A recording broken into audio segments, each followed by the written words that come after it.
Namaku Rani. Aku anak rantau dari Magelang yang baru aja pindah ke Jogja karena keterima di salah satu kampus negeri. Dulu aku kira tinggal di Jogja itu bakal menyenangkan, tapi semua berubah sejak aku tinggal di sebuah kos-kosan lama di daerah Pogung Lor, dekat kampusku. Kosannya sebenarnya nggak jelek-jelek amat, bangunannya 2 lantai, kamarnya lumayan luas, dan harga sewanya murah. Mungkin itu juga yang bikin aku tertarik, tapi ternyata murah. Kadang memang ada sebabnya. Aku baru tahu belakangan kalau kos itu sudah lama kosong sebelum aku dan 2 penghuni lainnya datang. Mbak Sari dan Dita, teman satu lantai denganku, juga sama-sama anak baru. Jadi bisa dibilang kami bertiga adalah penghuni pertama setelah kos ini lama nggak dipakai.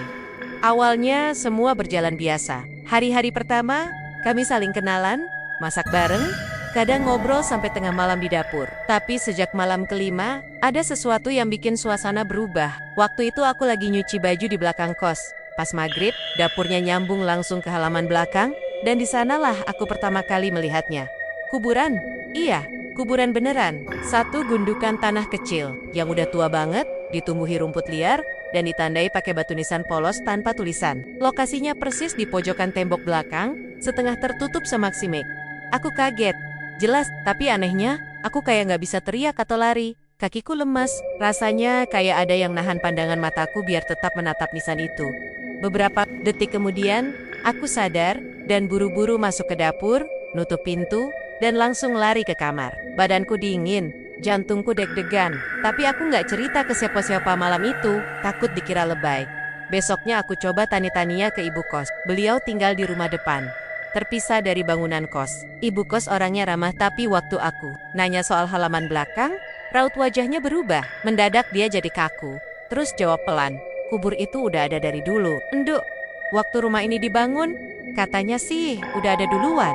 Gak ada yang ganggu kok, jadi dibiarin aja. Aku makin gak tenang.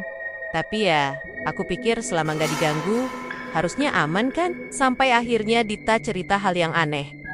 Ron, lo tadi malam dengar suara cewek nangis gak sih? Tanya Dita waktu lagi duduk di dapur sambil nyeduh kopi. Aku kaget, tapi berusaha tenang.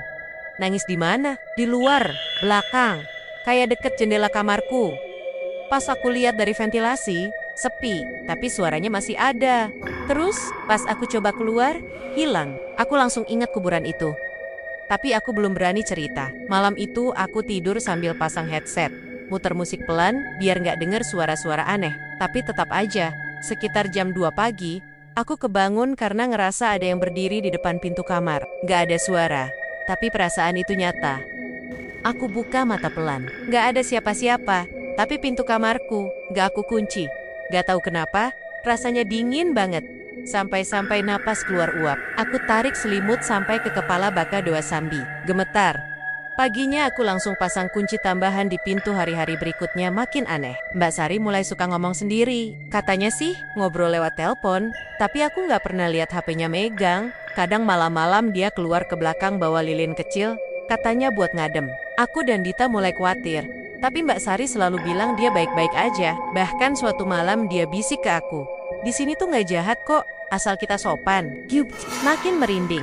Akhirnya aku dan Dita sepakat buat ngobrol serius. Kita cari info soal rumah ini di internet, di forum-forum, bahkan sampai ke RT. Dari obrolan sama Pak RT, kita tahu kalau dulunya tanah kos ini adalah tanah warisan keluarga yang terbengkalai. Katanya pernah ada kasus anak pemilik rumah yang bunuh diri gara-gara dipaksa nikah, dan mayatnya dikubur diam-diam di belakang rumah. Karena nggak dapat restu, katanya arwahnya gentayangan, tapi nggak ada yang tahu pasti siapa dan kapan kejadian itu.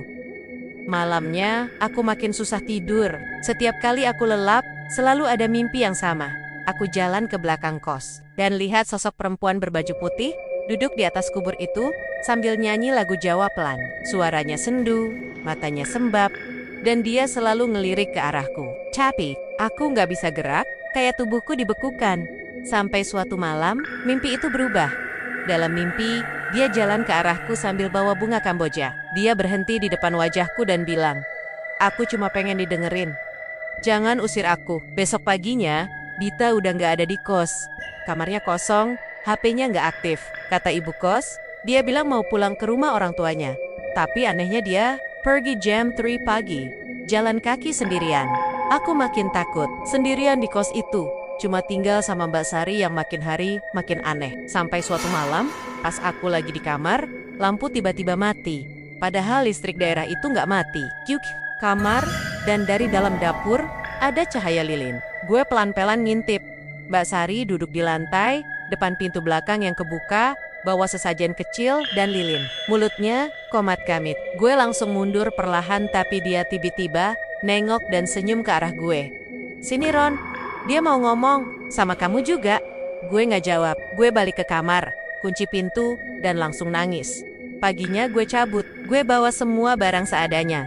Langsung naik ojek online ke rumah sepupu gue di Sewon. Gue nggak bilang apa-apa ke ibu kos. Gue cuma bilang, "Maaf bu, saya pindah mendadak." Beliau cuma diam, kayak udah biasa denger orang kabur gitu aja. Beberapa minggu kemudian, gue dapat kos baru yang jauh lebih tenang. Tapi rasa takut itu nggak hilang. Sampai suatu sore, gue iseng buka-buka akun TikTok horor yang bahas tempat angker di Jogja. Ada satu video yang bikin gue langsung lemes.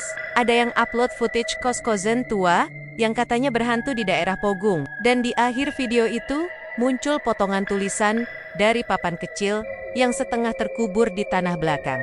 Tulisannya samar, tapi bisa terbaca. Makam Raras Ayu, wafat 1998. Darah gue langsung dingin. Itu kubur yang gue lihat. Kubur itu punya nama, dan Raras Ayu ternyata adalah anak pemilik rumah yang dulu dikabarkan hilang. Sekarang gue ngerti, dia bukan mau ganggu, dia cuma nggak pernah diakui.